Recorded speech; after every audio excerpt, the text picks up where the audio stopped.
Eu sentia que estavam me empurrando, os mais velhos estavam me empurrando para uma vida falsa. Mas eu não tinha vivência para contestar.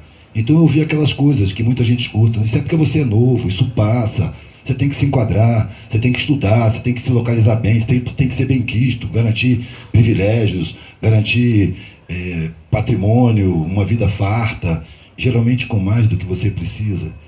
E como isso me apresentavam como objetivo de vida, e eu pensava, não é possível, cara, a vida passa no prédio onde eu ficava no saguão com a enfermeira dele, para ver gente, porque ele era muito sozinho. Então, e as pessoas do meu prédio, como classe média alta, admira demais os milionários. Então, quando viam aquele cara sentado ali, que já tinha aparecido nos jornais, que era campeão de exportações, eles paravam para conversar com ele. E um dia eu estava passando, ele estava sozinho com a enfermeira, ele falou, menino, senta aqui. Ele nunca tinha falado comigo, além de oi, tudo bem? Bom dia, boa tarde, boa noite. Naquele dia ele mandou eu sentar e começou a falar comigo coisas que eu precisava ouvir. Aí ele falou, olha, eu fiz da minha vida tudo o que me disseram que era certo, tudo o que me disseram que era para fazer. Eu me formei em comércio exterior, montei uma empresa de importação e exportação, me dediquei de corpo e alma a essa empresa.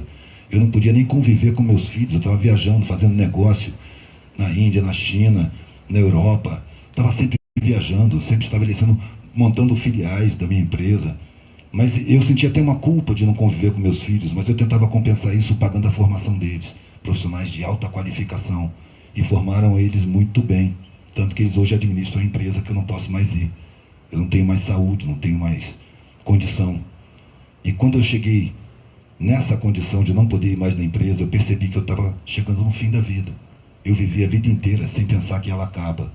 Eu me dediquei à minha empresa e na hora que eu percebi que a vida estava no fim, tudo isso perdeu completamente o sentido. Tudo que eu queria agora era afeto. E foi a última coisa que eu pensei em construir. Eu queria ser próximo dos meus filhos, eu queria ser próximo dos meus netos. E eles são super formais comigo, vêm me ver uma vez por ano, no fim do ano. E eu passo o ano inteiro sem conviver com ninguém da minha família. Tudo virou uma grande mentira. A sensação que eu tenho é que mentiram para mim lá no começo da minha vida. Eu passei a vida inteira correndo atrás dessa mentira. O tempo passou e eu não vi. A vida está acabando. E ela não tem o menor sentido para mim. Cara, era exatamente o que eu sentia. Que minha vida era falsa. Que eu estava sendo enganado. Que me apontavam a realização onde ela não existia. Eu sentia que aquilo que me apontava como realização pessoal era uma frustração. Mas aí vinha aquela coisa, não, você está errado. Você é muito novo. Quando a gente é jovem, a gente tem esses ímpetos. Você vai amadurecer, o tempo vai passar. Se você for impetuoso agora, você vai se arrepender mais tarde. Eu ouvia isso. Mas quando eu ouvia esse velhinho, ele para mim era o símbolo de uma vida vazia. Eu saí de perto dele e fui direto para a universidade. E pedi desligamento. Eu não quero mais ser doutor. Eu vou procurar um sentido. Tudo que eu fiz até hoje não tem sentido. Todos os objetivos que eu estabeleci não têm o menor sentido. São objetivos que agradam a minha família, mas que não me agradam. E aí eu tive a convicção de que era falso mesmo. O velhinho me comprovou isso. E eu fiquei com um medo enorme de chegar na condição dele. Falei, cara, isso não vai acontecer comigo. Eu não chego na idade desse cara nessa situação. Eu morro antes, mas não chego aí frustrado. E aí peguei minhas coisas e avisei a família que eu ia experimentar o que era não ter nada. Porque afinal de contas, depois que eu saí do exército, eu tinha couro duro e comecei a andar de carona. A minha vida social, meu patamar, não me satisfazia. Eu não gostava de clube, de regalia. Eu ficava constrangido de ser servido por garçons, por pobres, de ser tratado com uma cordialidade forçada pelos serviçais. Eu não gostava daquele meio. Então sempre que eu podia, eu pegava a estrada, andava de carona, dormia no acostamento, ia para aldeia de pescadores, para vilas pequenas, e percebia que as pessoas pobres não estavam apavoradas, estavam muito mais espontâneas do que a minha classe, que morria de medo de cair de patamar, não era nem de ficar pobre. Era uma paranoia enorme de cair de patamar. Eu falei, porra, os caras não têm nada, então é feliz da vida. A rapaziada que me cerca, se chega nessa situação e se mata, entra em depressão profunda. No entanto, parecem umas pessoas muito mais espontâneas, muito mais transparentes, muito mais solidárias. E aí, nessa situação, depois que eu saí da universidade, claro que eu tive que perder um tempão explicando para a família que não entendeu. Tem gente que tem a curiosidade de saber, mas depois de tantos anos você não entrou em contato de novo com a família? Minha filha do meio, quando estava com 13 para 14 anos, pediu para entrar em contato com eles. Eu já tinha tentado quando elas eram pequenininhas, eu queria levá-las na casa deles só para elas conhecerem os avós. Mas eles disseram não.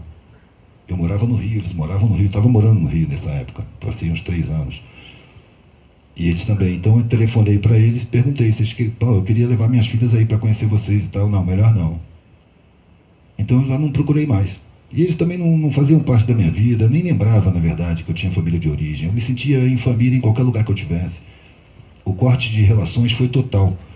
A última frase que eu ouvi do meu pai foi: você para nós é um filho morto. E aquilo era verdade. E não foram só meus pais, foram todos os parentes, todos os amigos, todos os conhecidos, todo mundo cortou relações comigo. Na época eu achei que ninguém estava entendendo, que estavam pensando errado a meu respeito e tal. Me impressionou um pouco. Mas com o passar do tempo eu percebi que se eu tivesse mantido o contato ali, eu não tinha encarado as coisas que eu tive que encarar. Eu tinha pedido socorro em várias situações. No entanto, eu estava de cara para o mundo e eu estava sem defesa. Aquela defesa de classe que eu tinha, qualquer tombo de bicicleta já tem alguém me esperando no hospital para tirar chapa. Não existia mais. Foi o que meu pai falou no último papo. Se você quebrar a perna, foda-se no sistema de saúde público. Se você for preso, não me procure em nenhuma hipótese. Você não tem mais família. Em pouco tempo eu percebi que minha família era muito maior do que eu pensava. Em cada lugar que eu morei eu fiz uma família. Família é respeito, família é afeto.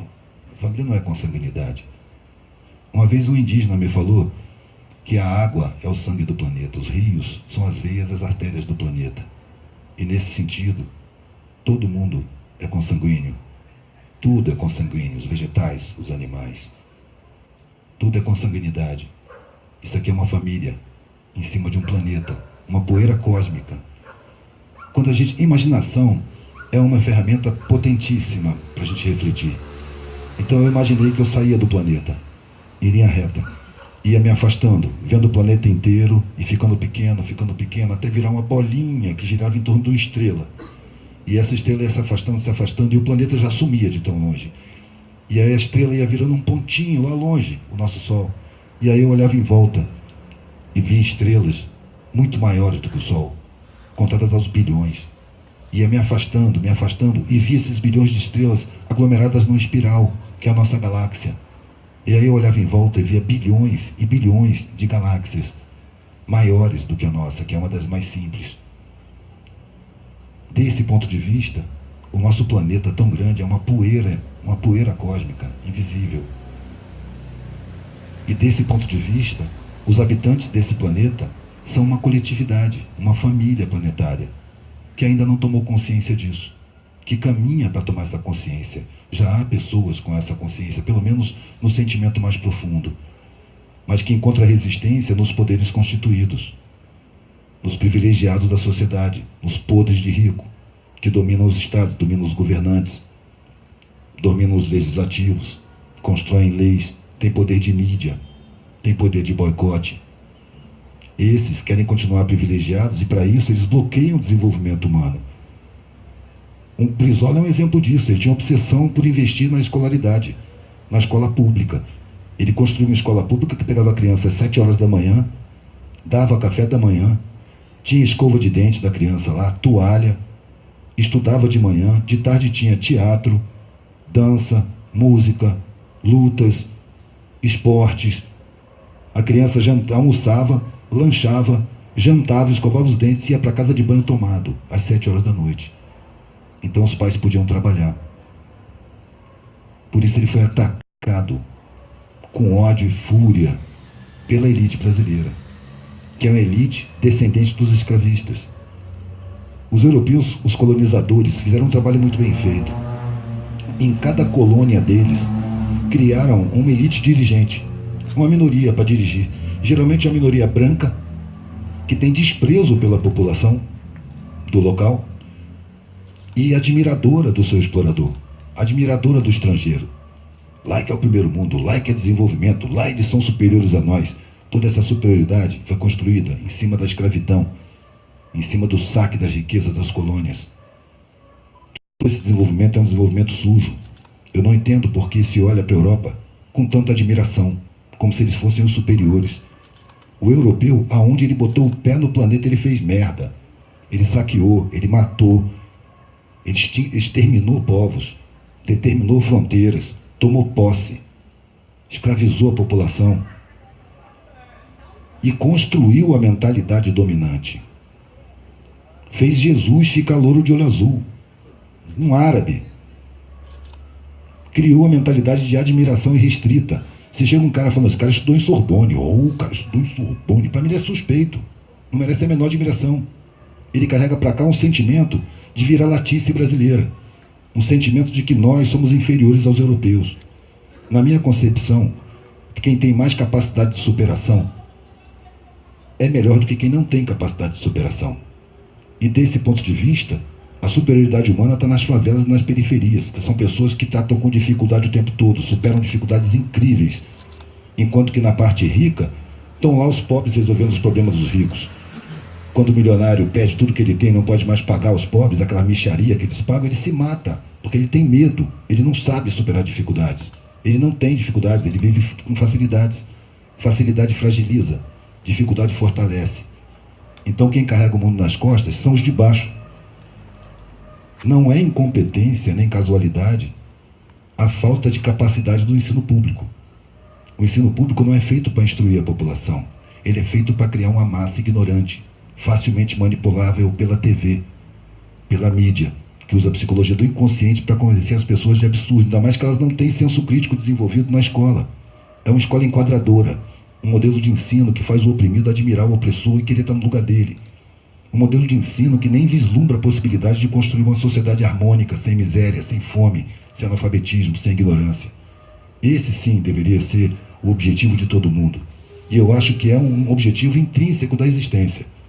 Construir uma sociedade harmônica. Quantas gerações vão se queimar nesse sentido, eu não sei. Porque as mudanças não se fazem numa geração só.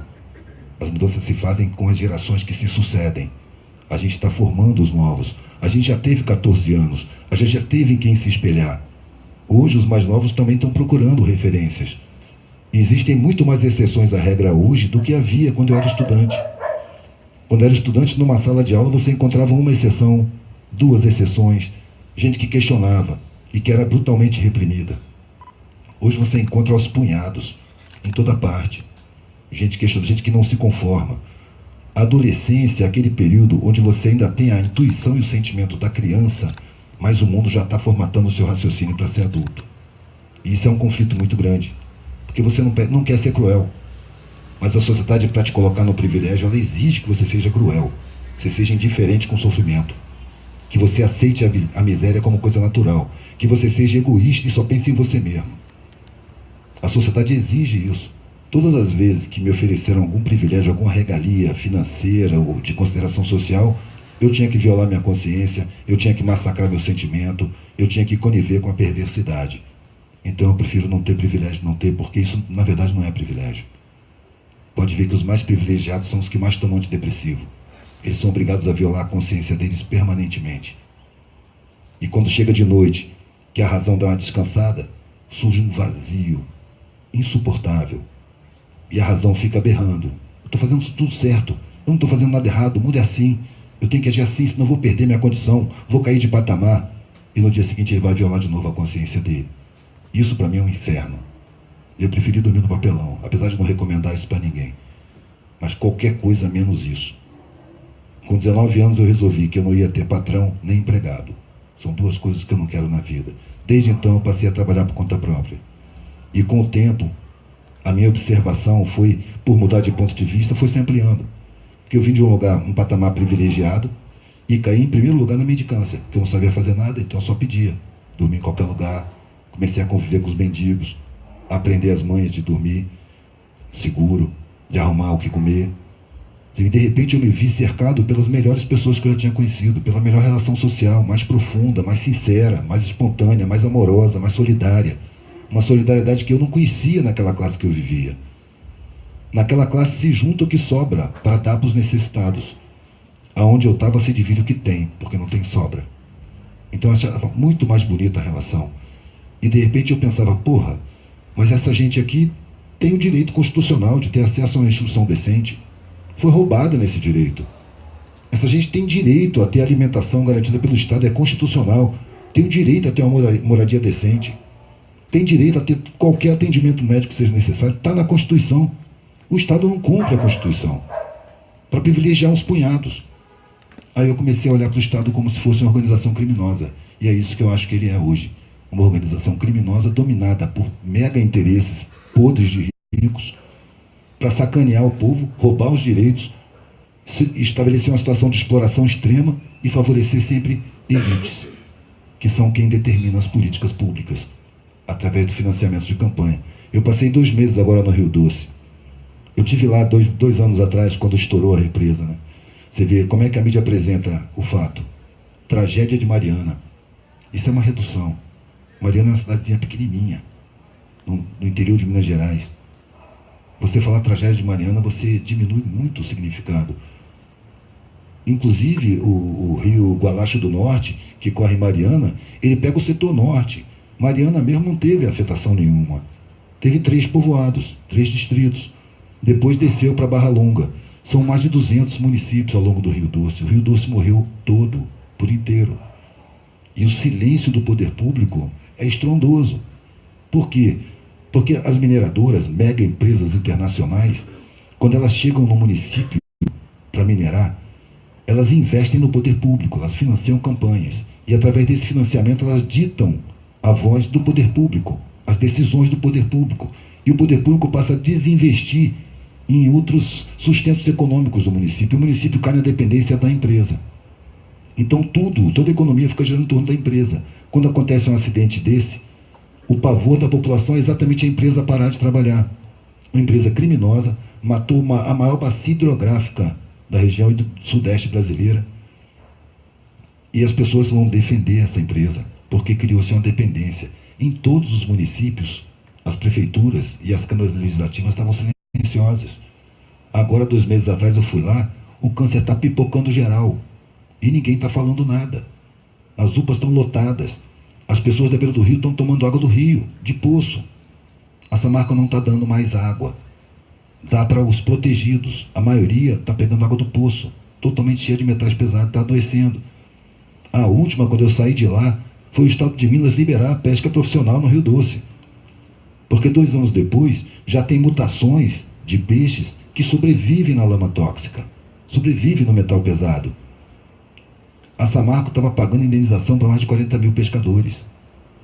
Quando o Estado libera a pesca profissional, a Samarco para de dar as indenizações, não precisa mais pagar, os caras estão trabalhando.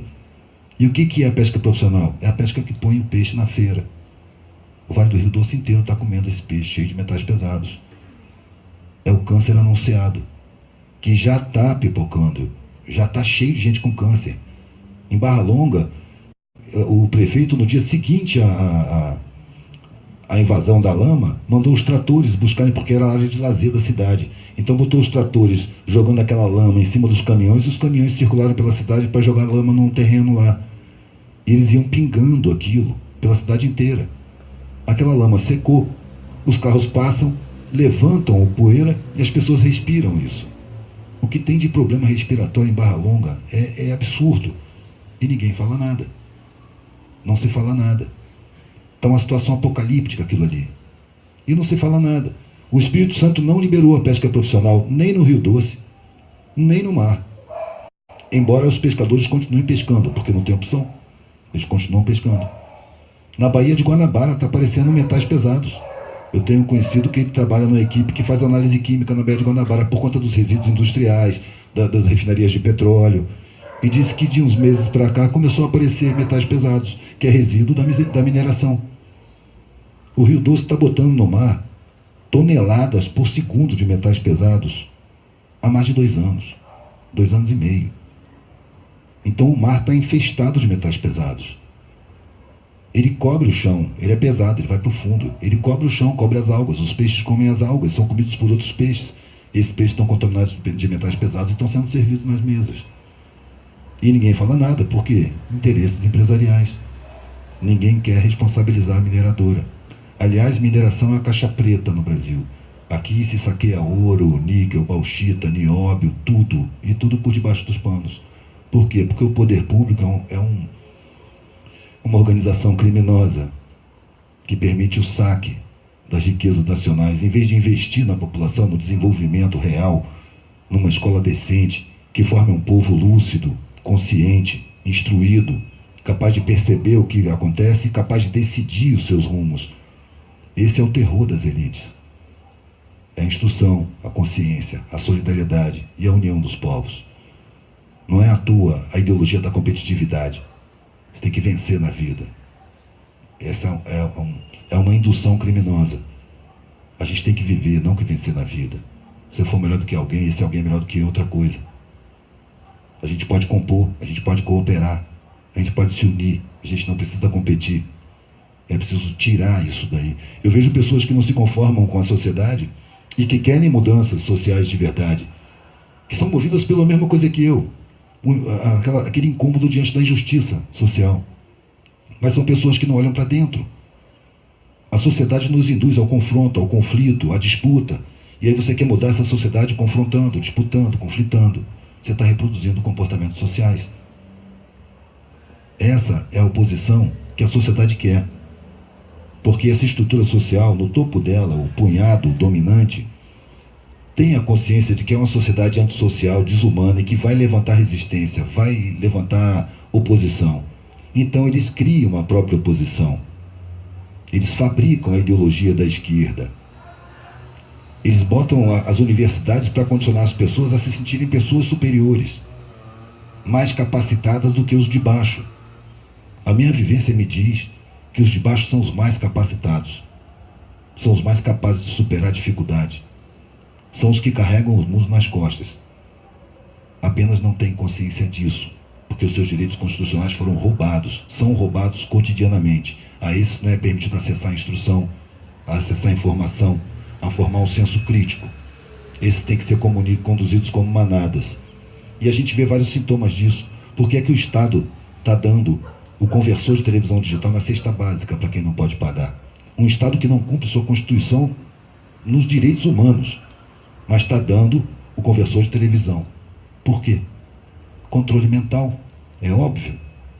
Os pobres se sentirem incompetentes, incapazes, inferiores, impotentes. É a parte mais forte. Quando eu faço palestra em favela, eu sempre faço uma comparação da sociedade com uma casa. A parte mais forte da casa, a que garante que ela fique em pé, é o alicerce. O alicerce é a massa da população. Ignorantizada, explorada, dominada, imobilizada, desprezada, desdenhada. Essa é a parte forte da sociedade. As linhas de tijolos são as classes médias. A primeira classe média é a que toca na pobreza, classe média baixa. Logo depois tem mais uma linha. E aí vai de classe média em classe média, até a classe média alta, que ela toca no telhado. O telhado é o empresariado. E a parte do telhado que está acima de tudo, que mal se vê do chão, são os bancos. Acima das empresas. Ali é que estão os dominantes do mundo. Com a conivência, claro, das elites, que também usufruem seus privilégios. Aí eu pergunto na favela, o que acontece com a casa se o alicerce se movimenta? A casa cai. Por isso o alicerce é mantido na ignorância, no sentimento de impotência, de inferioridade, de incapacidade. Por isso os psicólogos do inconsciente trabalham tão profundamente na criação de inferioridade de um lado e superioridade do outro.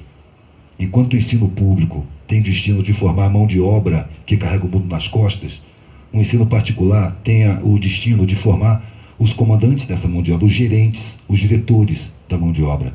Aí pega o pessoal da classe média e bota na gerência, bota na supervisão, para oprimir o pobre. E não oprime não, para ver o que acontece. Para você manter seus privilégios de classe, você vai ter que oprimir. Você vai ter que conviver com a perversidade. Você vai ter que violar sua consciência. E se você tiver consciência, vai tomar antidepressivo para se manter. É uma coisa muito simples que eu penso. Uma pessoa que toma antidepressivo, frequentemente, é óbvio que tem uma vida deprimente. Que a parada dela não é tomar antidepressivo, é mudar de vida. Agora, se você mudar de vida profundamente e seguir sua consciência, pode esperar a execração social. Pode esperar a repressão direta, a começar pela própria família. Você está louco. Eu, quando eu comuniquei o assunto para o meu pai, foi um processo longo, doloroso, longo uns 2 meses talvez. Ele disse para mim que eu não tinha ambição nenhuma. Eu falei que tinha ambição demais.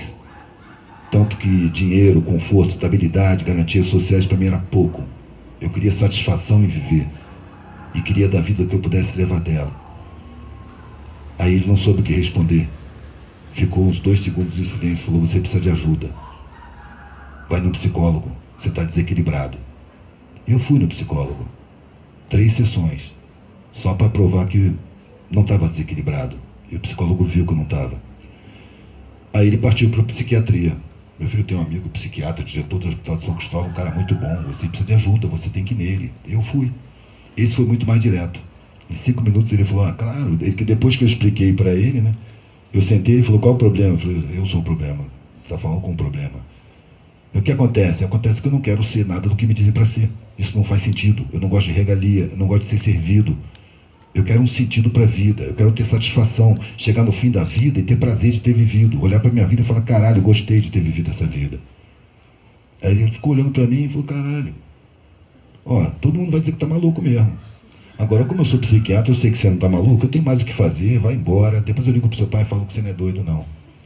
E aí ele ligou pro meu pai à noite e disse que não era doido, não. Aí minha mãe veio com a terceira solução: meu filho tem um padre exorcista lá na Penha.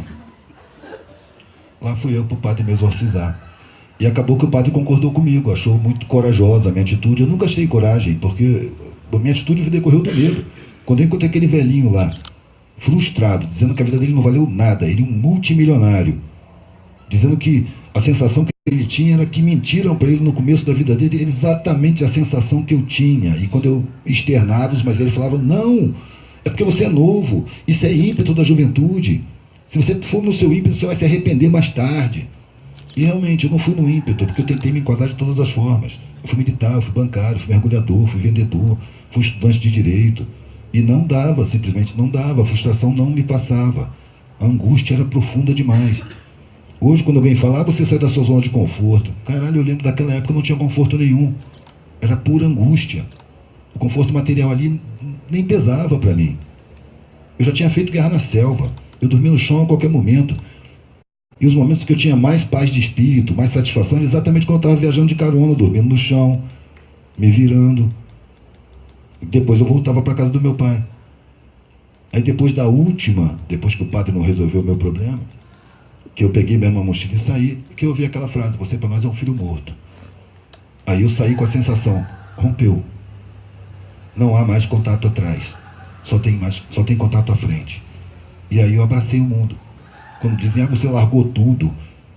Quem pensa que eu larguei tudo são pessoas que estão agarradas nas coisas. Que eu não larguei nada. O que eu senti foram as correntes caindo. Eu senti um ganho imenso. Ganhei espaço, ganhei cor, ganhei cheiro, ganhei infinitas possibilidades. Comecei a conhecer gente pra caramba, ouvi um monte de história. De gente da periferia, puta, caminhoneiro, frentista de posto, balconista, gente da roça, gente onde eu pedia para dormir. A minha vida ficou rica. Ganhou sentido sem eu perceber. Eu comecei a ter prazer. Um prazer que eu nunca tinha tido em viver. E passar a braba, ter que arrumar papelão para dormir, um detalhe sem importância. Ter que pedir a comida. É fácil pedir comida. Eu nunca tive a menor vergonha. Claro que eu estava preparado para encontrar o que eu encontrei. Cara de desprezo, preconceito. Não podia aparecer um PM na área que eu tivesse, que eu tomava uma geral. Às vezes ela ia para a delegacia. Entrava numa casa para dormir, uma casa abandonada que fosse, alguém ligava para a polícia cercava a casa, dizia: eu só estou dormindo, lá vou eu para a delegacia, dormei na cela. Eu estava preparado para isso. Eu sabia que a sociedade ia se virar contra.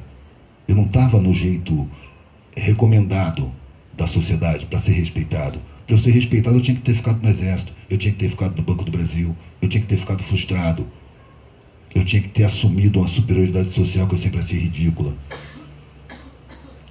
Isso não me servia. Então a perseguição era bem-vinda. Só me incomodava o desprezo porque ele doía nos meus iguais. As pessoas que estavam comigo, que eram o meu meio social, não tinham tido a minha criação. Não estavam observando esse jogo de superioridades e inferioridades falsas. Eles se sentiam realmente humilhados. Eles se sentiam realmente revoltados. E eu tentava mostrar que não, que isso aí é um bunda mole, cara. O sentimento dele não transforma a gente em nada. Mas é muito difícil para essas pessoas que estão habituadas à inferioridade constante. É preciso um resgate de autoestima para perceber o próprio valor, no seu caráter, no seu sentimento. Porque a sociedade te julga, te desqualifica pelo seu aspecto, pela sua condição financeira. Não é pela pessoa que você é pelas coisas que você tem. A gente vê sintomas disso de todas as maneiras. Compara aqui em Juiz de Fora, eu nunca vi, mas tenho certeza. A delegacia de crime contra o patrimônio é muito mais bem equipada do que a delegacia de homicídios. Por quê? Porque o patrimônio vale mais do que a vida. Velho, a solução é uma coisa que se estende por séculos. São gerações e gerações. Todos aqueles que eu vi querendo mudar o mundo, desistiram, na meia-idade. Parece que é uma programação da sociedade. Coloca no jovem a vontade de mudar o mundo. Quando ele chega ali nos 30, que ele já se formou, 35, ele já está se enquadrando, já está vendo que não é bem assim. Nos 40 ele já está achando que nada muda. É de um erro para o outro, porque as coisas estão mudando. Você nasceu no mundo mutante, só que não está no ritmo que a gente quer que mude. Quanto tempo demorou? A família já está enquadrada. Ela exige enquadramento. Muitas vezes, se você se recusa a se enquadrar, os mais velhos, eles não vão verbalizar, mas eles demonstram uma raiva muito grande. É como se eles dissessem para você assim: se eu me enquadrei, quem é você para não se enquadrar? E se você não se enquadrar, eles se ofendem, porque isso é uma revelação de que eles se deixaram enquadrar e que era possível resistir a isso e buscar uma realização de verdade. Eu achei uma realização, velho, nesse trabalho, porque o meu foco não é a arte. Meu foco é dizer para o mundo o que eu estou vendo. Eu não posso me conformar com a estrutura social onde as melhores pessoas são as mais exploradas, as mais desprezadas. Então eu quero dizer para o mundo o que eu estou vendo, o que eu estou sentindo, o que eu estou pensando. Aí eu uso a arte para dizer. Isso me dá um prazer muito grande, ainda mais quando as pessoas pegam e usam. Eu, caralho, não tinha visto por esse lado. É a frase que eu mais gosto de ouvir. Nunca tinha pensado por esse lado. É mudança de visão de mundo. Isso faz parte da mudança do planeta, da sociedade como um todo. Se eu, como indivíduo, sou parte da coletividade, eu devo perceber que eu sou a única parte do coletivo que eu tenho total poder. Eu não posso mudar a sua cabeça. Eu posso te dar sugestões, eu posso te dar meu pensamento, mas você é que vai mudar se você quiser. Eu não posso impor isso. Eu acho que o ato de convencimento é uma violência. Eu não quero convencer ninguém de nada. Se a pessoa quer, eu posso expor meu pensamento. Se eu estiver errado, ela me mostra que eu mudo de pensamento. Também não tenho nenhum apego às minhas ideias. Quando eu digo, as ideias que você defende, mas qual ideia que eu defendo? Eu não defendo ideia nenhuma, eu digo. Não é porque sua filosofia de vida, qual é a minha filosofia de vida? Eu não sei qual é a minha filosofia de vida. Eu só exijo ter satisfação em viver. E eu tenho satisfação fazendo esse trabalho, espalhando pelo mundo, trabalho todo dia, não tenho um feriado. Meu lazer é meu serviço. Não tem aposentadoria, férias, não quero nunca parar de trabalhar. O dia que eu não conseguir trabalhar, eu não quero mais estar vivo. Larga essa carcaça inútil aí, vamos passar para o outro lado. Ver o que tem lá do outro lado. Outra coisa é que eu não concluo nada. Eu vou saber como é que é quando eu chegar. Que pelos religiosos que eu vejo, eu prefiro ficar na ignorância. Sabe, eu não sei como é que é. Imagina, esse universo que eu já vislumbrei aqui na imaginação, essa imensidão de galáxias e planetas e nebulosas e estrelas muito maiores do que o Sol, sem conta. A gente não tem nem noção do tamanho do universo, já está em contato com o ser supremo do universo. Não é à toa que nessa pretensão a gente acaba concebendo um Deus macho. Uma vez numa casa feminista perguntaram: você acha que um dia o machismo vai acabar? Eu falei: enquanto Deus for pai, não. A gente já tem que ter o atrevimento de conceber o ser supremo e ainda dar um sexo masculino para ele. Eu prefiro a ignorância, para não ficar afirmando coisas que a minha razão não alcança. Isso é ridículo. Eu não tenho problema com a dúvida. E os caras são tão boçais que eles condenam a dúvida. Se você ficar em dúvida, você vai para o inferno. Isso, para mim, isso não é um Deus. Isso é um filho da puta, cara. Eu não posso acreditar num Deus desse. Sacou? Eu tenho que acreditar que existem seres superiores ao ser humano numa escala infinita. Lá no topo tem alguma coisa que quem sou eu para imaginar, cara? Prefiro não imaginar. Em termos espirituais, eu uso a minha intuição. Eu trabalho no desenvolvimento da minha consciência, acho que essa é uma obrigação de todo mundo. E que acontece, as pessoas querendo ou não. Então eu procuro seguir minha consciência. Minha intuição me diz que se eu seguir minha consciência, eu estou bem com a espiritualidade. Se eu não estiver aqui dando rasteira em ninguém, enganando ninguém, mentindo para ninguém, não fazendo mal nenhum, sem prejudicar ninguém, quando eu passar para o outro lado eu vou ser bem recebido. Seja lá como for, eu não tenho obrigação de saber. Nada vai me cobrar que eu saiba. Eu vou saber quando chegar a hora. Agora o que eu tenho que saber? Eu tenho que saber se o que eu quero sou eu mesmo que quero ou se eu fui induzido a querer. Eu tenho que saber como reagir diante das agruras da vida, diante da contradição, diante do insulto, diante da perda. Eu tenho que saber como é que eu vou agir com a minha coletividade. Se o meu objetivo de vida é meu mesmo, se ele foi implantado no meu inconsciente por uma mídia, por pais já condicionados, por convenções sociais massacrantes. Se eu vejo o mundo com os meus próprios olhos ou se eu vejo através da lente distorcida dos noticiários. Se a minha espiritualidade está na matéria, é na matéria que eu tenho que desenvolver a minha espiritualidade. A matéria não vai durar muito tempo, logo logo eu passo para o outro lado. Agora, se eu aderir a uma coletividade que tem raiva de alguma outra, estou fora. Raiva é um sentimento que me sinaliza para ficar longe. Eu tenho raiva dos candomblecistas, eu não participo disso. Aliás, no candomblé eu ouvi cada toque de arrepiar. Foi uma entidade do candomblé, eu entrei por engano. Mas quando eu estava lá dentro já não dava para sair. Até porque eu fazia capoeira na Bahia, os meus amigos, todos capoeiristas, estavam lá dentro, me viram entrar. Ô, você aqui, chega aí para mim, trouxeram. Aí eu olhei assim, cheio de entidade incorporada, aquele clima no ar espiritual. E eu fiquei por ali, só assistindo. Não participei e tal, me trataram muito bem. É uma igreja legal, porque você toma uma cachaçinha. E aí eu estava lá quando uma entidade me abordou. Você não acredita em nada, né, meu filho? Eu dei um frio na barriga, mas como é que esse cara sabe disso? Aí fiquei procurando uma resposta para dar. A figura fez assim, não precisa responder não. E eu cada vez mais impressionado, olhando para a figura. Nessa vida não importa o que você pensa, o que você acredita. O que a gente acredita pode mudar de uma hora para outra, depende da circunstância, dos acontecimentos da vida. Agora o que você fez está feito. A consequência está ali na frente. Então, antes de você se preocupar com o que você acredita, se preocupa com o que você faz. Porque o que você fizer, você vai colher a consequência ali na frente. O que você pensa não dá muita importância não, a gente muda de pensamento a vida inteira. Pô, uma sabedoria enorme. Aí que eu percebi, eu não preciso saber o que é isso, eu preciso dar uso. Já aconteceu várias vezes de eu ouvir, não vai lá, e me dá mal, e voltar, pensa, pô, eu devia ter ouvido, eu ouvi que não era para ir. O que é isso? Eu sei lá o que é isso. Se eu perguntar para um bandista, ele vai me dizer uma coisa, para um evangélico, ele vai me dizer outra coisa, para um católico, ele vai me dizer outra coisa, para um budista, ele vai me dizer outra coisa, para um indígena, ele vai me dizer outra coisa. Aí eu pergunto, eu tenho que saber? Não, eu tenho que ouvir e dar uso. Não vai lá, opa, não vou lá. Mas por que alguma coisa me diz para não ir? Que coisa? Sei lá. Não preciso saber. Preciso botar em uso. É alguma coisa bem intencionada, porque quando eu não ouvi, me dei mal. Várias vezes a gente tem essas intuições. Pode ser que não seja nada espiritual, pode ser que seja uma intuição, que seja um poder mental. Eu não sei o que é. Eu não preciso saber o que é. Eu preciso dar uso. A gente tem mania de querer explicar e entender tudo. A razão humana é precária demais para isso. Eu confio muito mais no sentimento. Não foi a razão que me disse, deixa essa vida para trás e vai procurar uma razão para viver. Não foi a razão. A razão disse o contrário. Foi o sentimento que me disse. Se você seguir por aí, você vai se frustrar. Não tinha prova. Não era cartesiano. Não era resultado de um raciocínio lógico. Era um sentimento. E aí eu me deixei comandar pelo sentimento. E falei com a razão, desce daí que tu não manda nada. Agora tu é assessoria do sentimento. O sentimento resolve e você se vira para botar em prática. Sem querer entender o que você não é capaz de entender. Porque quando você se mete a entender o que você não é capaz, você acaba concluindo errado. Acaba concluindo coisas que vão te levar a atitudes nocivas, destrutivas, de raiva, de ódio, de separação. Porque outros vão criar outras verdades. E essas verdades vão fazer o conflito acontecer. Que é coisa mais vergonhosa do que os caras jogando pedra numa casa de umbanda com um velhinho lá dentro. Uns caras malhados jogando pedra, dizendo que ali estava o Satanás. Quem é que estava carregando as pedras? Era um representante de Jesus? Eles acreditam que são.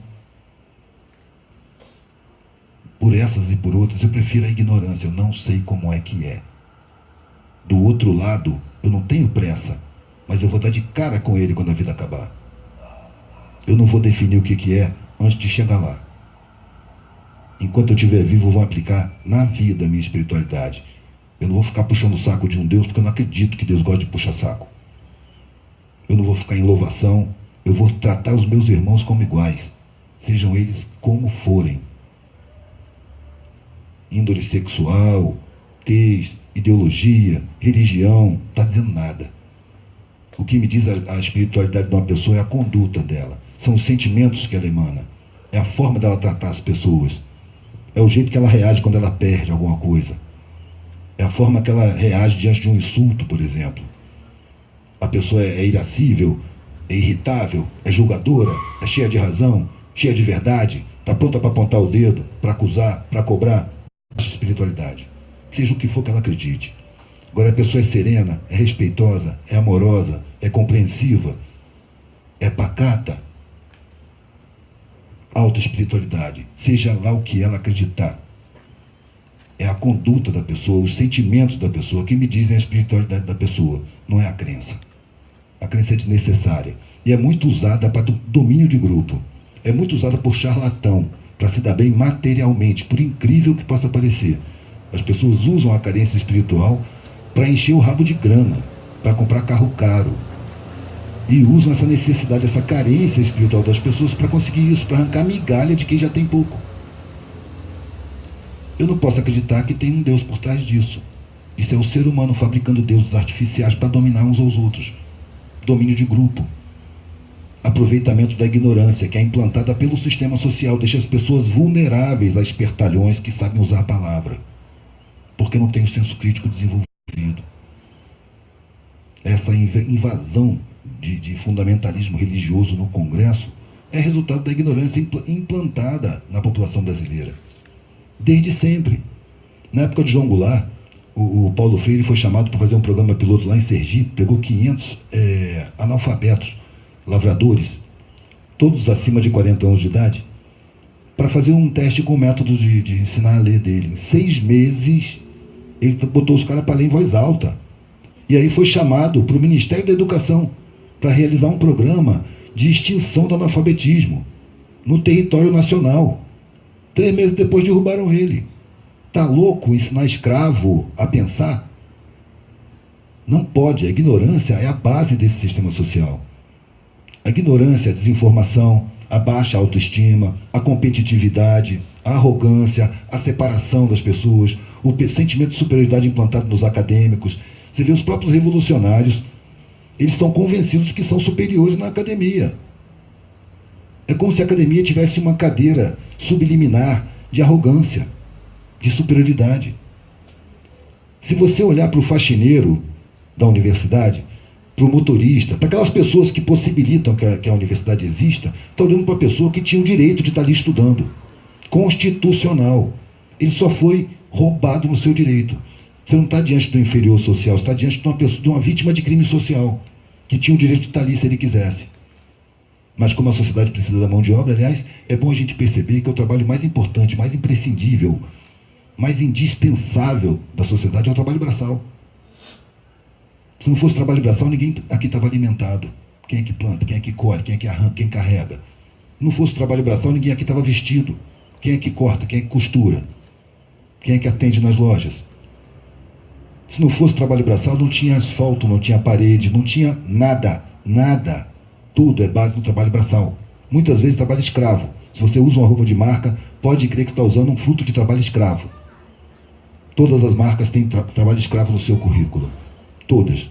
Por isso eu me sinto constrangido de ver as pessoas dando tanto valor à marca, como se fosse um valor pessoal. Eu ter uma marca me valoriza como pessoa. Isso é muita falta de consciência.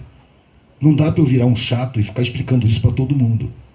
Já aconteceu de eu estar num bar bebendo e vem alguém, me reconhece. Eduardo Marinho, pô, admiro muito você, seu trabalho que você fala.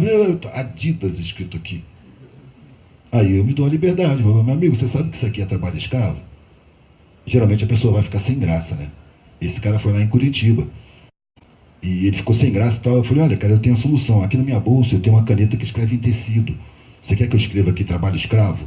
Na mesma hora ele esticou a camisa e eu escrevi trabalho escravo. Assim é lícito usar uma marca. Teve uma época que eu tinha só, estava numa condição que eu só tinha um par de botina e um par de sandália havaiana, mais nada, para calçar nos pés. E estava suficiente, mas alguém percebeu e me deu um tênis de presente. Olha, dá um tênis para você botar no pé. Aí eu olho assim, Adidas. Como é que eu vou botar isso no pé? Mas eu não tenho tênis, cara. Eu preciso de um tênis, não posso jogar fora, eu tenho que dar um jeito. Aí fiquei olhando para o tênis, aí reparei que ele tem 3 faixas. E entre as 3 faixas, 2 espaços. Peguei a caneta que serve em tecido, usei os 12 espaços para escrever em letras maiúsculas. Trabalho escravo. Botei de um lado e do outro. E fui para a rua. E eu não imaginava que aquilo ia chamar tanta atenção, cara. Todo lugar que eu ia, todo mundo estava olhando para o meu pé. Eu imagino que é porque as marcas, elas são gravadas no inconsciente, através da publicidade massacrante, do marketing, dos esportes. Quando você está torcendo pelo seu time, aquela marca está ali. Então, no inconsciente, você já reconhece aquela marca como uma coisa de valor. Uma pessoa vista de marcas é visivelmente mais bem tratada nos lugares públicos do que uma pessoa sem marca nenhuma.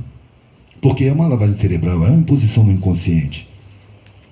Só que quando você vê aquela marca, que você vê passar sem prestar atenção nela, você adquire o respeito por aquela pessoa sem saber que você está sendo levado porque ela está expondo marcas ali.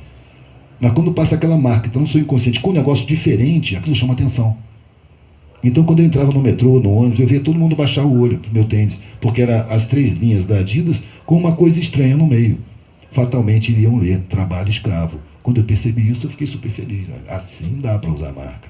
Eu estou fazendo a antipropaganda. Eu estou fazendo uma denúncia. Não que eu vá causar consciência de alguém, mas que eu vou estar jogando sementinhas, uma pulga atrás da orelha. Pô, eu já vi trabalho escravo, não tênis da Adidas.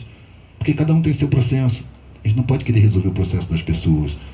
Mas a gente pode ser uma sementinha ambulante, jogando semente para tudo que é lado. Fica uma pouco atrás da orelha. O mais curioso vai pesquisar. Adidas trabalho escravo. Bota no Google. Adidas trabalho escravo. Vai aparecer uma lista. Aliás, pode botar qualquer marca. Aparece um monte de denúncias de trabalho escravo. Tudo juridicamente contestado pela empresa. Óbvio. Essas empresas vão em países que não têm leis trabalhistas. E lá eles impõem um nível de exploração que é a escravidão. Crianças trabalhando 16 horas, mulheres com neném, grávidas, exploradas ao extremo. São países frágeis no sistema trabalhista. E essas marcas vão lá para baratear o custo. E depois o marketing daqui faz você ligar aquela marca não ao trabalho escravo, mas ao esporte, a coisa arrojada, a modernidade, a coisas socialmente aprováveis, sendo que é trabalho escravo. Tomando consciência, usar marca é uma vergonha. No entanto, a gente é convencido que se a gente não usa roupa de marca, a gente não tem valor social.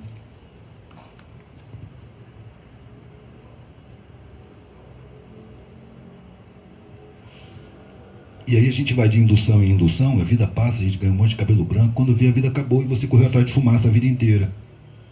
E vem aquela sensação, puta que pariu, o que eu fiz com a minha vida, cara? Ela tá acabando.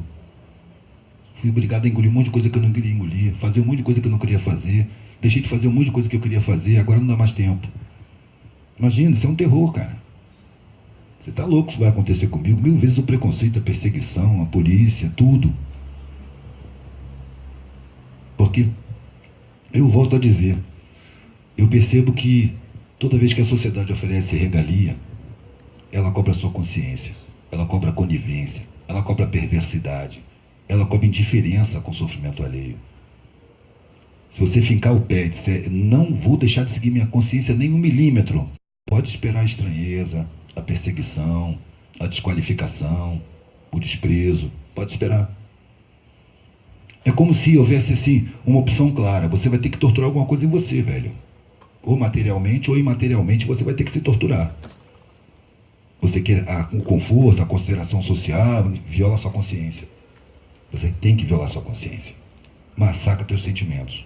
Você quer satisfazer a sua alma? Se prepare para a perseguição, para a marginalidade, para a disfarçatez, para o desprezo, para o preconceito. É uma cobrança social. Foi a sensação que eu tive aos 19 anos.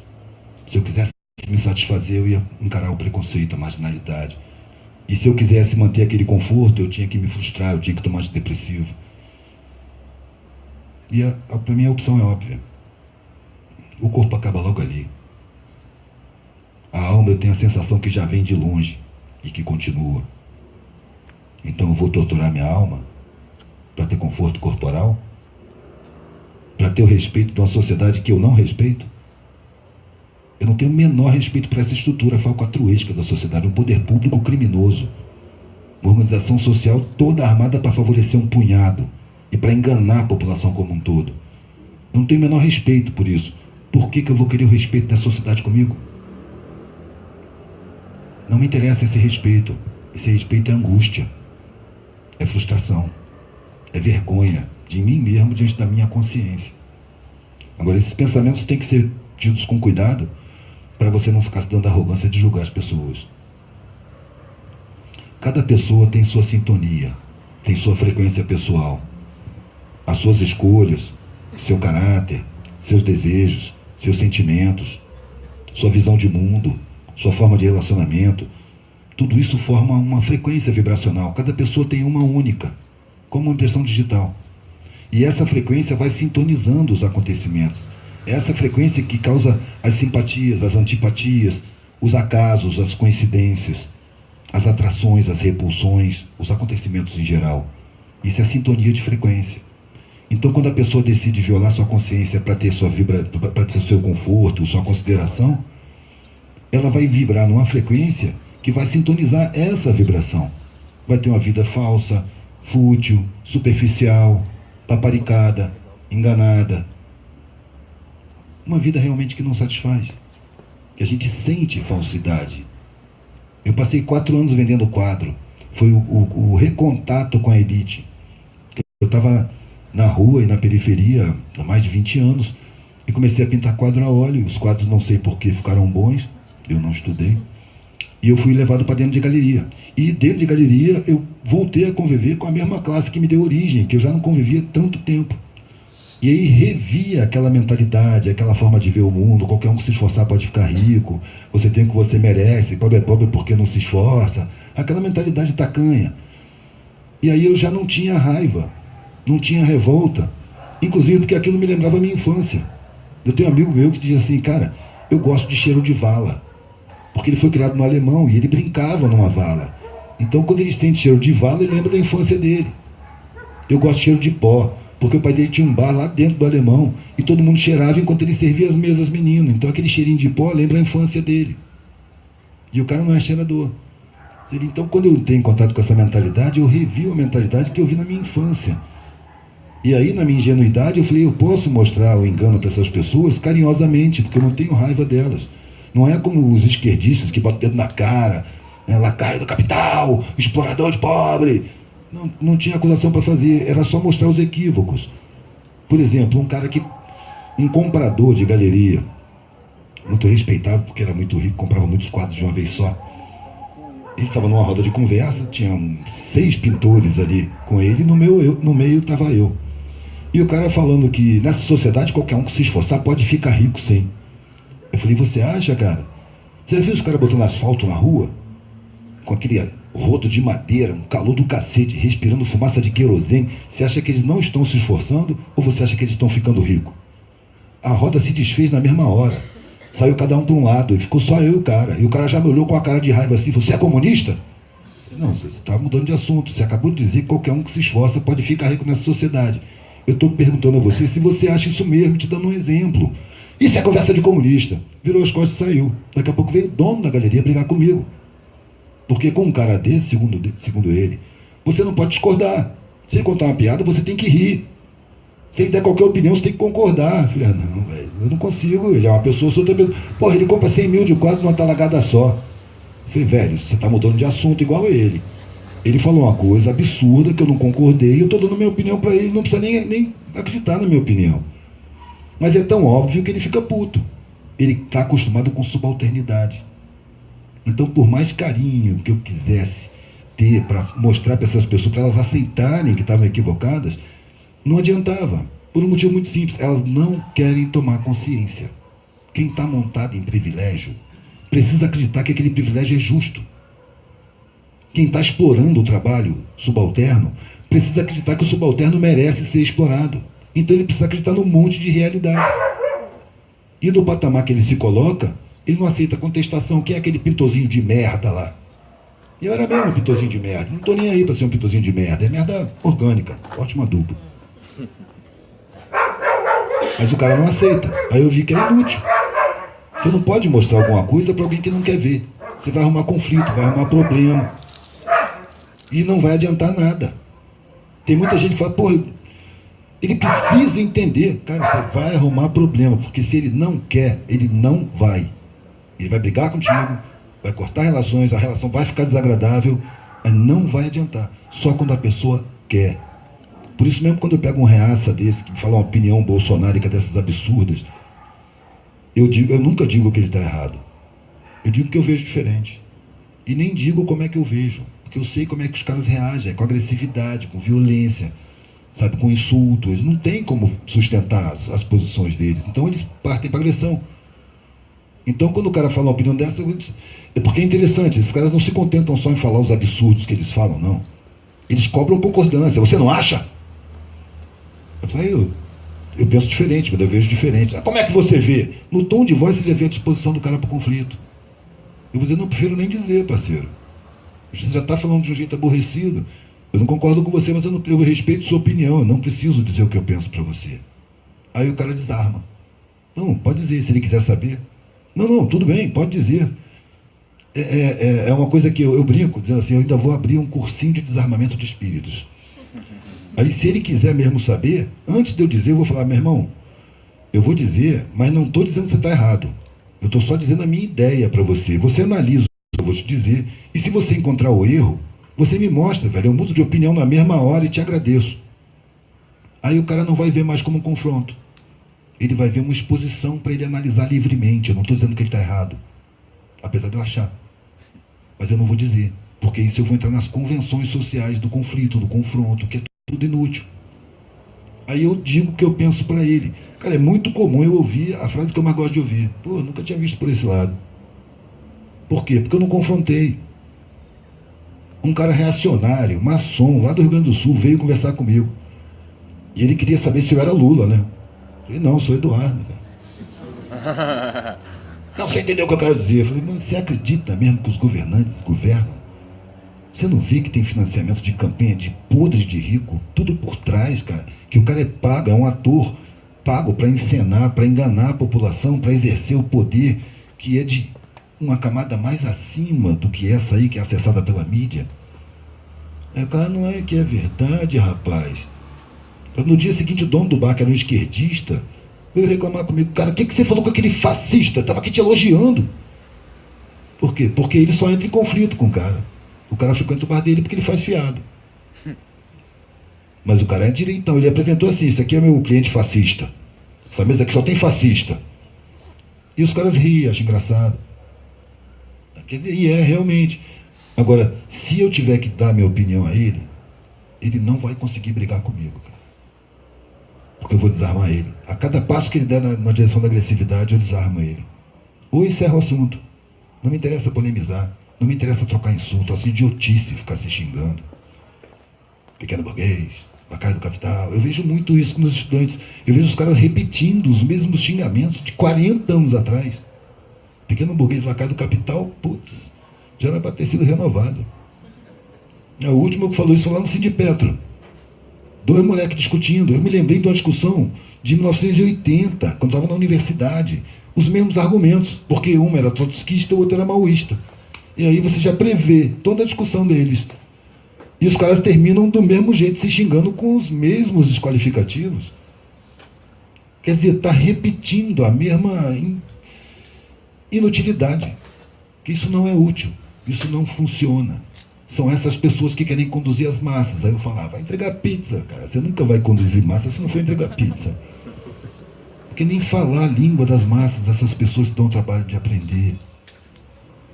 Eles não têm respeito pela massa da população. Eles acham o povo muito ignorante. Todo mundo é ignorante.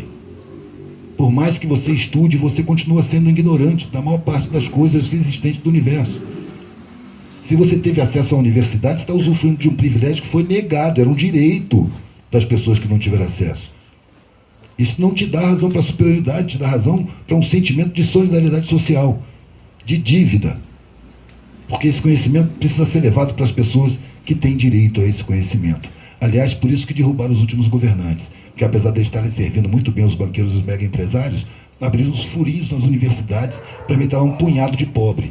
Era para ser um problema de Estado.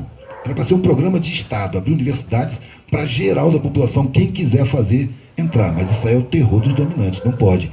Então foi na vaselina, arrumou uns buraquinhos e inaugurou uma via que nunca tinha acontecido, que é periférico, entrando na universidade para estudar, não é para varrer o chão e para servir, não.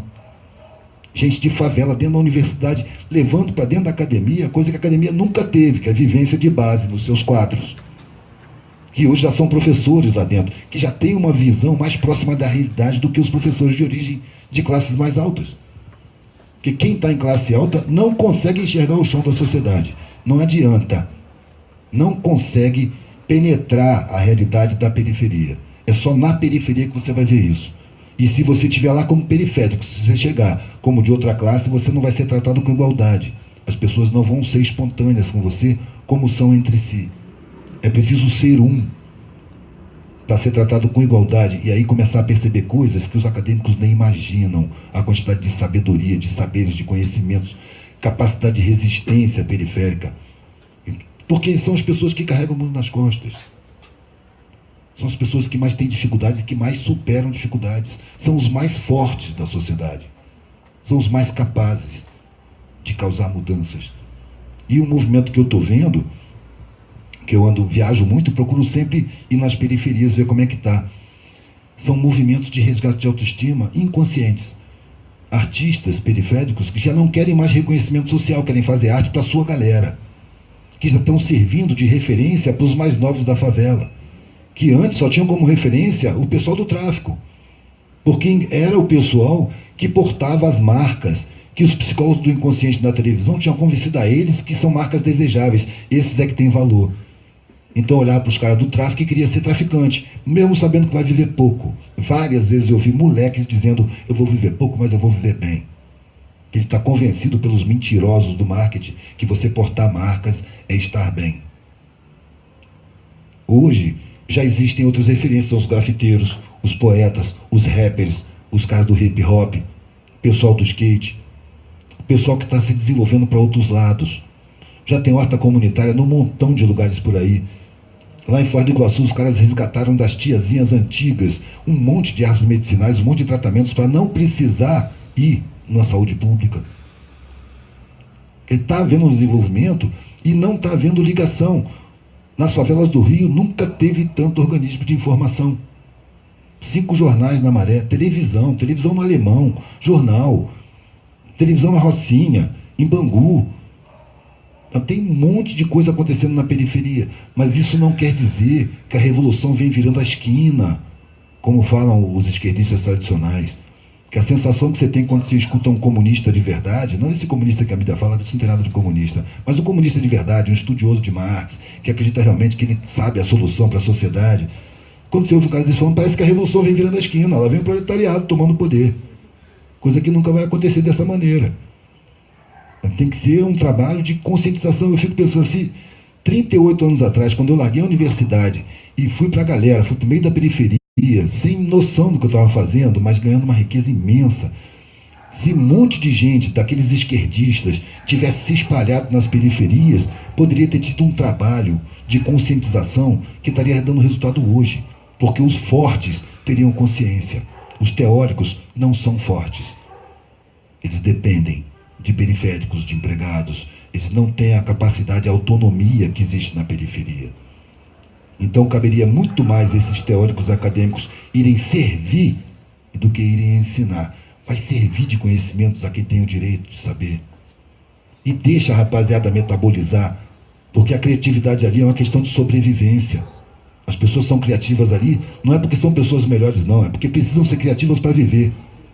Não encontra o mundo pronto. Nenhum problema ali é resolvido pagando para resolver. Ali se mete a mão e se faz. Então essas pessoas têm que estar servidas de conhecimento, de instrução, para poder desenvolverem a sua própria consciência. É preciso juntar o saber na sabedoria e priorizar a sabedoria. Ela vai ter sentimentos suficientes para saber o que fazer com o saber. O saber em si, ele pode tornar uma pessoa arrogante. Isso você vê nos pós-graduados. E a arrogância é uma capa para esconder uma insegurança pessoal. Porque o cara pós-graduado arrogante, ele é afetivamente inseguro. Então ele vive escondido debaixo da arrogância para não permitir que as pessoas percebam a sua própria fraqueza. Já a sabedoria, é impossível ter arrogância. A sabedoria depende da humildade. Se não tiver humildade, não tem sabedoria. E a humildade não é uma virtude, a humildade é uma percepção. Uma percepção que nós somos um átomo no contexto social. Cada um de nós, um átomo formador, com poderes para exercer dentro do seu espaço e não no coletivo. No coletivo você vai agir, vai atingir com a sua conduta, com o seu exemplo, exercendo os seus valores, não impondo aos outros, não condenando ou cobrando aos outros, sendo a mudança que se deseja no mundo, como diz o Gandhi. Você acha que o mundo tem que ser mais solidário? Seja mais solidário. Você acha que o mundo tem que ser mais consciente? Trabalhe na sua consciência. Você não pode trabalhar na consciência do outro. Você pode servir elementos, se o outro quer. Porque se o outro não quer, não adianta. Por mais que você goste dele, se ele não quer, você vai arrumar briga, vai arrumar desgaste, vai arrumar irritação. E não vai conseguir. Além do mais, quem sou eu para conscientizar alguém? Eu estou com a minha consciência já formada, perfeita? Eu estou em desenvolvimento como todo mundo. Eu só posso desenvolver a mim mesmo, não posso desenvolver o outro. Agora, eu me desenvolvendo a mim mesmo, eu comecei a fazer esse trabalho. E aí chegam pessoas para me agradecer. Você abriu a minha cabeça. Isso não é verdade. Toda vez que eu escuto essa frase, eu lembro de um machado. Eu já rachei muita lenha para cozinhar. Eu não faria isso. Vou abrir a cabeça de ninguém. Eu estou dizendo o que eu vejo, o que eu penso e o que eu sinto. Se você pega isso, dá uso na sua vida e sua vida melhora de qualidade, você não tem que me agradecer. Eu é que tenho que agradecer você. Porque isso dá sentido à minha vida. Eu não mereço agradecimento nenhum. Eu simplesmente não aceitei viver atrás dos valores que estavam me ditando desde a minha infância. Eu percebi que aquilo não tinha sentido. Eu não sabia se havia algum sentido na vida. Mas eu já sabia que ali não tinha sentido. E foi uma frase que eu disse: eu vou sair atrás de um sentido para a minha vida. Ou eu vou encontrar, ou eu vou morrer procurando. Porque essa vida aí eu não vou viver. Não me interessa, eu tenho vergonha. Eu prefiro fazer parte da ralé. Ainda não sabia quanta riqueza eu ia encontrar no meio da ralé. Riqueza humana, riqueza abstrata. Foi ali que eu percebi que a maior parte das necessidades do ser humano não é material, é abstrata. É afeto, sentimento de integração, sensação de utilidade ao coletivo. Você gostar e ser gostado em todos os lugares. Você trocar conhecimento. Você criar soluções para problemas. O sentimento é muito mais importante do que a matéria. No entanto, a gente é convencido que para ser feliz você tem que ter mais matéria do que precisa. E nessa de adquirir mais matéria do que você precisa, você se acorrenta num modo de vida que é sufocante, que é sem sentido, que é angustiante, que é frustrante. E aí você estabelece objetivos, alcança o objetivo. No momento que você alcança o objetivo, a felicidade é muito grande, mas logo em seguida passa. E agora? Tem que ter outro. E aí você vai de engano em engano, de fumaça em fumaça. Como se você fosse atrás de uma imagem e quando você alcança aquela imagem que vai te dar a realização, ela vira fumaça. Tem que ter outra. E a gente vai aceitar isso a vida inteira? Correndo atrás de ilusão, se frustrando, correndo atrás de ilusão, se frustrando? O que meu sentimento me disse é que eu fosse para o lado condenável. Ali eu podia encontrar alguma coisa. Se eu fosse para o lado aprovável, ali eu estava fudido. Ali eu estava frustrado. Ali eu podia até ser um cara cheio de regalia, um privilegiado social, mas seria um frustrado a si mesmo. O privilégio social de uma sociedade criminosa é um privilégio criminoso, que custa muitas derrotas e muito sofrimento, que me exige conniver com um sistema injusto, pagando baixos salários, explorando as pessoas que foram roubadas dos seus direitos para serem exploráveis mesmo. Ou está usufruindo de um sistema corrupto, desumano, antissocial, empresarista, patrimonial. E isso aí eu teria vergonha. Então me recusei. Eu achava que ia morrer antes dos 30. Eu tinha certeza que não passava dos 30. Porque na minha visão de classe, a periferia é um caos total. É um pega pra capar. Foi depois de anos que eu percebi que não é nada disso. Foi depois de anos que eu percebi que ali é que estão as melhores relações da sociedade. As pessoas se dão as mãos, são solidárias entre si. A dificuldade une. Inclusive, a aceitação pelos banqueiros da entrada de um punhado de pobre na universidade foi exatamente na ideia classista de que o pobre, quando ele chegar a pegar um canudo e virar um doutor, ele vai querer esquecer o passado. Porque essas pessoas não concebem a união que existe no meio que vive em dificuldade. Então o cara termina a universidade, ele está louco para levar o conhecimento para a galera. E leva para a periferia. E isso é perigoso para o sistema social. Pessoas conscientes não se deixam escravizar.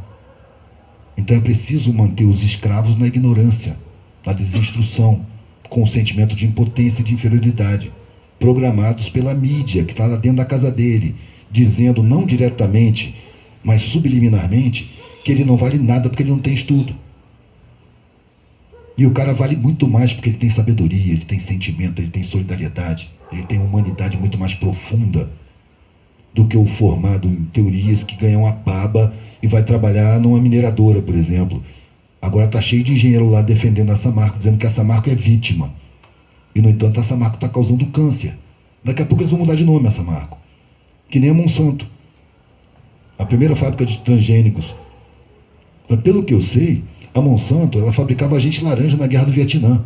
Um desfolhante tóxico que até hoje causa má formação genética, crianças aleijadas, cegas, que nascem lá. A Monsanto fabricava esse agente laranja. E quando os Estados Unidos estavam perdendo a guerra para os vietnamitas do norte, essa empresa fabricando toneladas. Quando eles perderam, tiveram que fugir, ficou aquele monte de veneno guardado em tonéis. Aí os caras pegaram e levaram no laboratório deles. Falaram, inventa uma planta que resista a isso aqui. E os caras foram chavar até o DNA da planta, para criar uma planta resistente àquele veneno lá. Assim nasceram os transgênicos, para aproveitar o veneno. Que aí você planta aquela semente lá, na hora que ela começar a brotar, você joga o veneno, tudo que é vivo morre, menos aquela planta, inclusive os micro-organismos da terra. Vai para os mananciais, polui a água que a gente toma, causa um monte de doença. Mas a transgenia se impôs. No Brasil era proibido. Sabe como é que foi imposto aqui?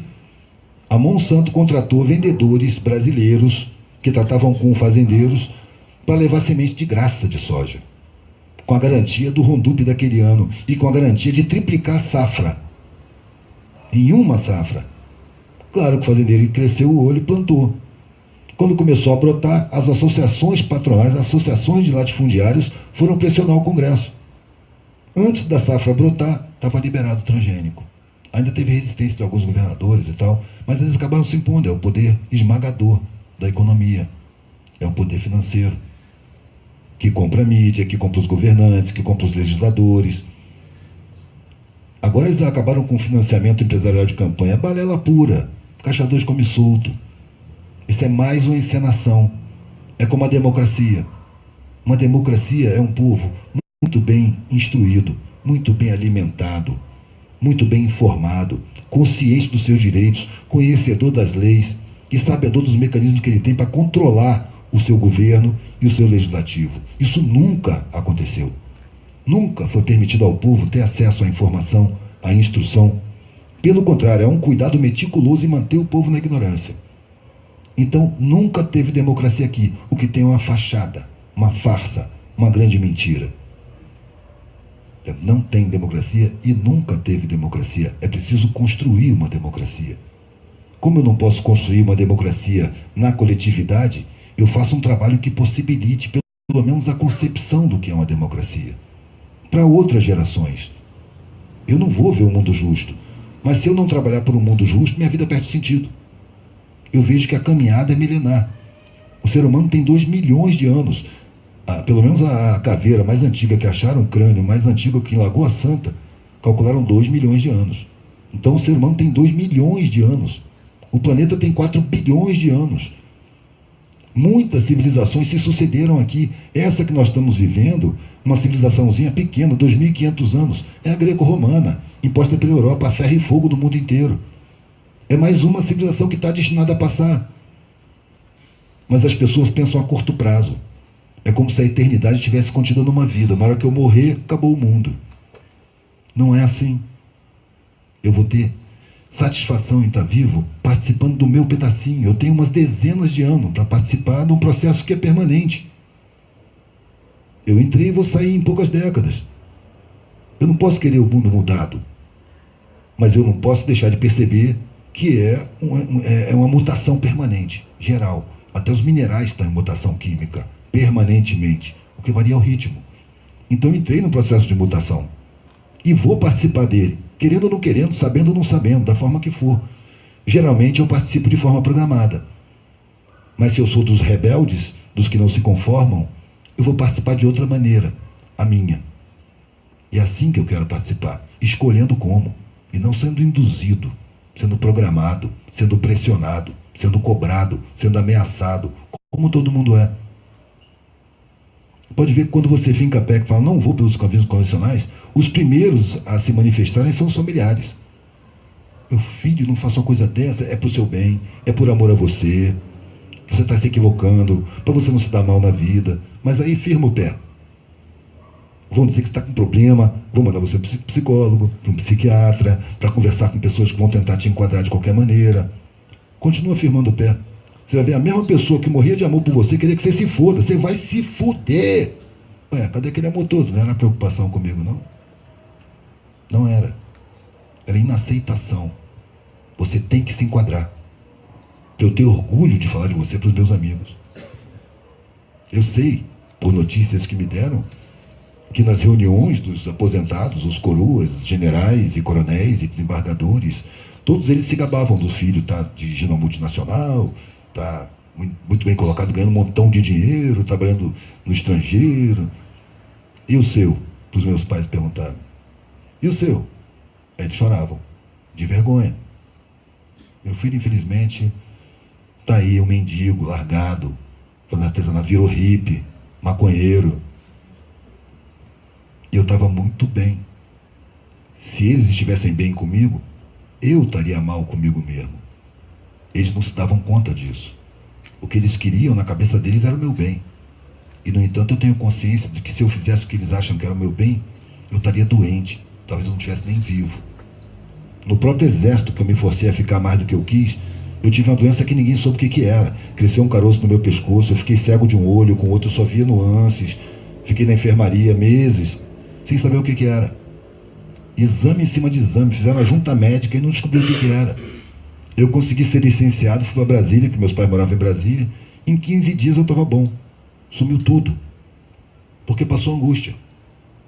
Quando eu voltei para o quartel e entrei, o sentimento que eu tive me disse, eu vou adoecer de novo se eu ficar aqui dentro, eu tenho que sair daqui. Eu já não tinha respeito pela hierarquia. Eu já estava causando constrangimento. Que nem aquela roda de pintores que todo mundo saiu na hora que eu contestei o Bacanão. Estava conversando numa roda e de repente eu fui só com colegas, a segunda companhia da preparatória de cadetes. Eu falei, cara, eu não acho justo a gente ter que obedecer um idiota só porque ele nasceu primeiro. Pô, a roda se desfez na mesma hora. E o mais amigo falou, cara, você não pode falar essas coisas não. Eu falei, pô, mas não é verdade, cara, você não pode falar essas coisas, cara. Medo, que é implantado em todo mundo, para aceitar um destino vazio. Anos depois, não muitos, eu encontrei com um tenente do exército, que foi meu colega de setor.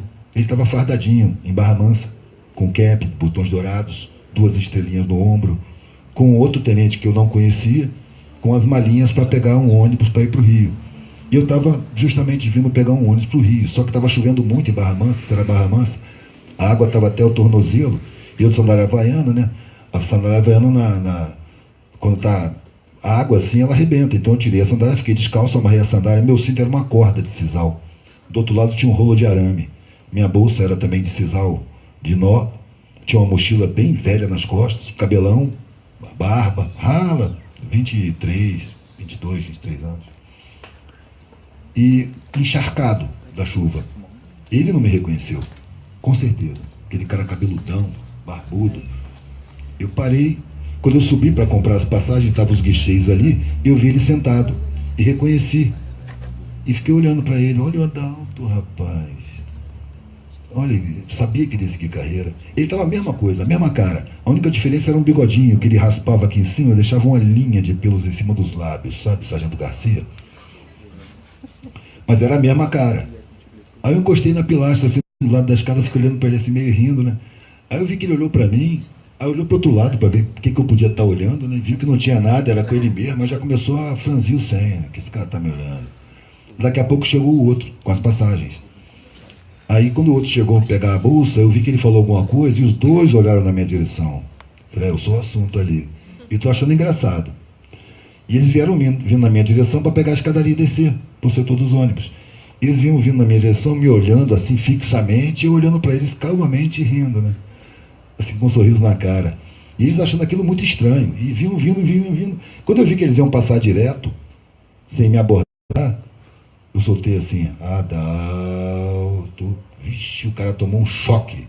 Deu um pulo na minha frente, agarrou meu braço. Quem é você? Quem é você? De onde você me conhece? De onde você me conhece? Eu falei, calma, velho, vai me bater, vai me prender, o que há? Aí ele largou assim, não, tudo bem, mas fala quem você é. Eu sou Marinho, cara, da preparatória de cadetes.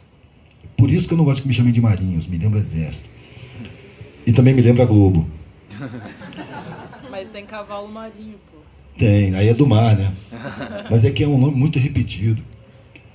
Mas sim, aí falei que eu era Marinho. Ele parou assim, eu vi que ele buscou no arquivo Marinho.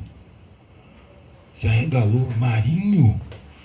Desolação completa. Marinho! O que aconteceu com você, cara? Foi uma desgraça? Foi mulher? Falei, não, velho, tô bem pra caramba, tô melhor do que antes. Não, você não tá bem, não, tô sim, tô ótimo, velho. Pô, você podia ser oficial hoje? Pois é, esse era o meu pânico, velho. Porra, cara, você ninguém me explica o que aconteceu. Eu falei, paga uma cerveja que eu conto. Aí ele dispensou o cara e foi comigo tomar uma cerveja. E eu comecei a explicar para ele o que tinha acontecido. Ele fazia os argumentos convencionais, não, mas o plano de carreira, as garantias sociais. Eu falei, você não lembra da gente sair para reprimir a população em manifestações? Não lembra da gente apontando o fuzil? É organismo de repressão, velho. A gente é usado. Sabe? Eu não quero minha vida ser usada para isso. Cara, ele não durou meio copo. Lembrou que estava em cima da hora e foi embora, sem pagar a cerveja. E eu fiquei olhando para ele assim, nitidamente em fuga, debaixo de chuva, correndo.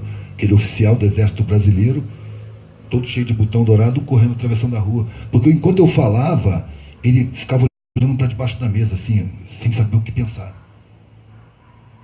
Ele falou, pô, mas você não vai poder dar uma boa escola para os seus filhos. Eu também não vou dar um mau exemplo de rendição para meus filhos.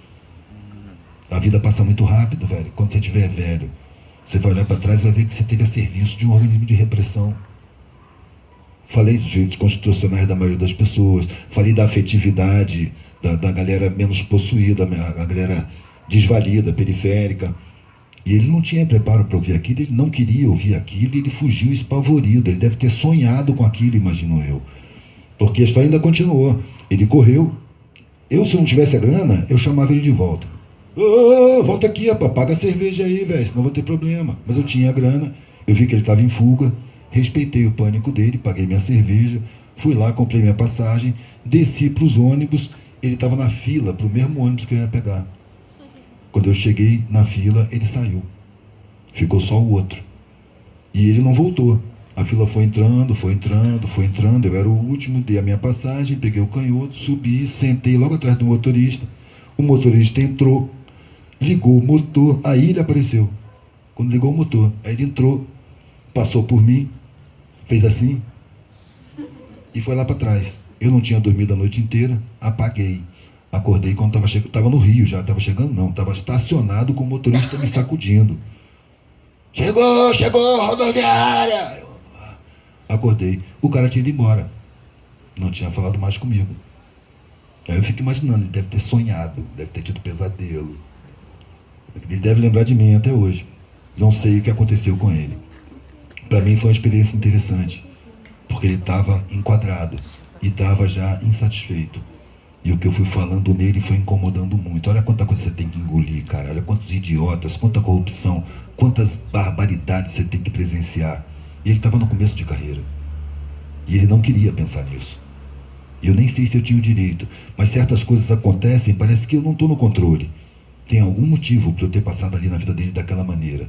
Assim como teve encontros que eu tive, uma pessoa comprar um desenho, ou aparecer, cara, eu te conheci 20 anos atrás, você vendia uns brochinhos, né? Eu falei, vendi.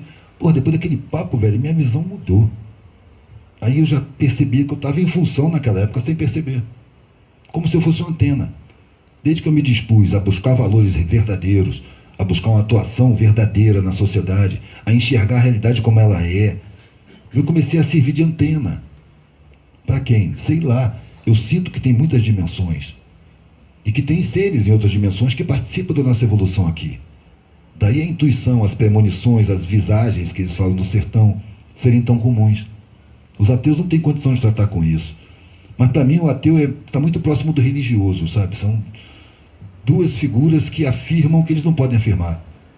O religioso diz como é, como funciona, como é Deus, quais são os valores divinos. E o ateu diz que não existe nada disso. Eles estão falando de área que a razão não alcança. Nenhum pode dizer o que está dizendo, nem o outro. E na minha intuição, para mim é evidente que existem outras dimensões. É muito fácil de sentir. Eu já vi muita coisa que me faria um imbecil dizer que não acredito em nada. Na verdade eu digo não acredito em nada, porque eu sinto mais do que acredito.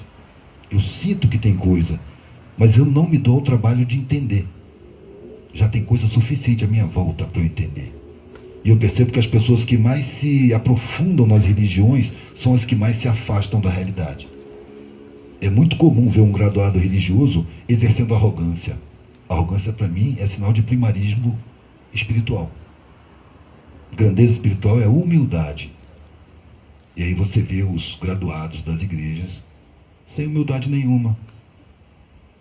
Isso é religião, não é espiritualidade. Espiritualidade é uma coisa muito mais profunda. A religião é o avanço da razão sobre a espiritualidade. E acaba sendo pretensioso, acaba sendo vazio, acaba causando conflitos, quando devia causar amor, devia causar união, devia causar solidariedade, ausência de preconceito, ausência de discriminação, ausência de julgamento. Isso é elevação espiritual. Mas é difícil encontrar isso nas religiões. Só que as pessoas são inseguras. Tem pessoas que, se você tira a religião dela, ela perde a muleta, não sabe se apoiar em nada, a vida perde o sentido. Então eu acho que não é direito tirar as muletas das pessoas. Elas é que têm que dispensar, na hora que se sentirem seguras. O que é preciso é acabar com a insegurança que a ignorância causa. Causa muita insegurança. E aí você fica com medo de morrer e ir para o inferno. Porque foi uma figura fabricada, muitos séculos atrás, exatamente para contenção de massa. Se não se comportar direito, vai para o inferno. Olha que lá o fogo queima, mas não consome. Você vai sentir, sabe a queimadura na fogueira? Você vai sentir aquilo direto. Cada segundo da tua existência ela vai ser eterna. Aí eu penso de novo, como é que pode imaginar um Deus assim? Como é que pode imaginar uma crueldade dessa partindo do ser perfeito? Eu não saberia dizer nem se é um ser. E realmente não me interessa. Eu não tenho grandeza para alcançar essas dimensões, essas magnitudes. É muito grande para mim. É muito grande para a gente. A espiritualidade está sempre na conduta, nos sentimentos que a gente produz dentro da gente, nos sentimentos que a gente provoca nas pessoas, na utilidade coletiva que a gente tem, na amorosidade, na compreensão, na serenidade, no senso de justiça, no senso de dignidade humana, no respeito por qualquer coisa. Eu acho que a sociedade, ela deturpa significado de palavras porque elas têm significados subversivos. O que é individualismo? Várias pessoas pensam que é egoísmo porque são induzidas pela mídia. Individualismo é respeito ao indivíduo com as características que ele tiver. Enquanto ele não é nocivo, ele tem que ser respeitado sendo ele o que for. Isso é individualismo. Mas essa é uma noção subversiva, porque nós estamos na sociedade do padrão. Tem que ter padrões. Quem está fora do padrão tem que estar errado. Então o individualismo foi transformado em egoísmo. Quando você escuta esse cara individualista, pode ver que o comportamento dele é egoísta, é centrado nele mesmo, ele quer tudo para si. Isso não é individualismo. Outra palavra trabalhada, radical. Quando você escuta esse cara é radical, você escuta ele é agressivo, ele é intolerante, ele é violento, ele é gritador, é brigalhão. E o que é radical? Radical é ir à raiz, procurar a raiz. Eu posso me dedicar a estudar a razão da existência da miséria sendo um cara tímido, recolhido, pacato, inofensivo. E eu vou estar sendo radical, porque eu estou buscando as raízes. Mas nós estamos na sociedade da superficialidade. É preciso criminalizar o aprofundamento. Então radicalismo virou sinônimo de desagradável, briga, falta de respeito, intolerância. Para quê? Para que se ridicularize as reflexões. Papo cabeça, outra expressão para desqualificar a reflexão. Aí você vê os superficializados, teleguiados, rejeitando as questões mais profundas. Não aguento papo cabeça. É porque está acostumado com papo idiota e quer ficar na idiotice mesmo. Aí é que eu digo, é preciso a gente sintonizar aqueles que têm a vibração da gente. Reflexivo chama reflexivo. Do mesmo jeito que briguento chama briguento, pilantra chama pilantra. Formam egrégoras que estão em sintonia. O Einstein tem uma frase ótima nesse sentido. Tudo é energia e isso é tudo que há.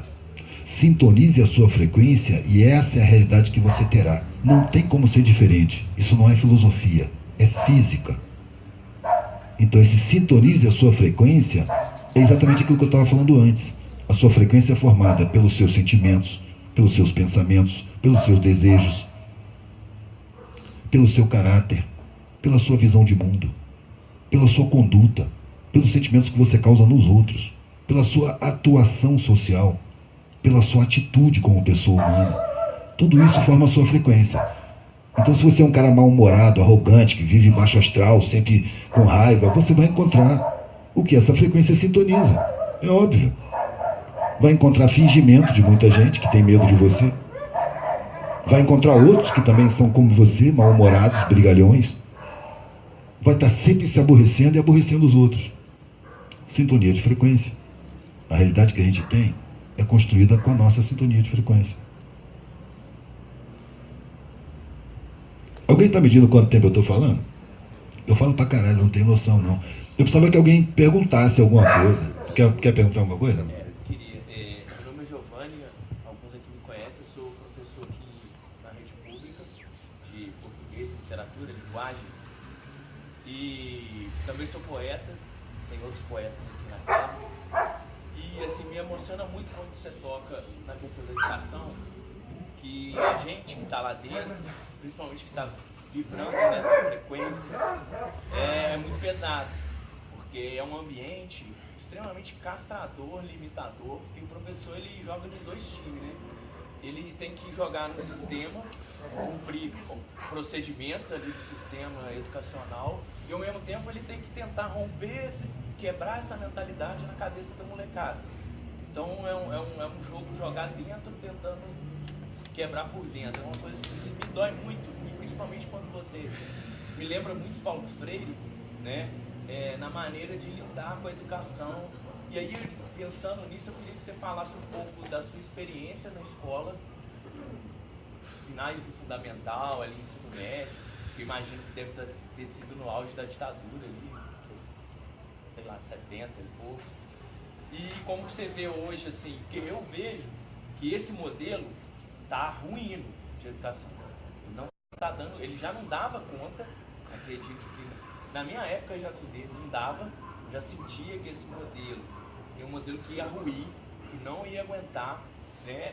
E como que você vê assim lá, como que você vê hoje? Eu queria que você falasse um pouco mais sobre isso. Velho, em 64 tinha programas de ensino, o professor tinha plano de carreira, tinha um bom salário, o João Goulart estava investindo realmente em educação. Aliás, esse foi um dos motivos pelo qual ele caiu. O sistema de educação ele é deliberadamente mediocrizante, enquadrador, empresarista. Ele forma competidores para o mercado e não seres humanos para viver em harmonia. Mas é intencional.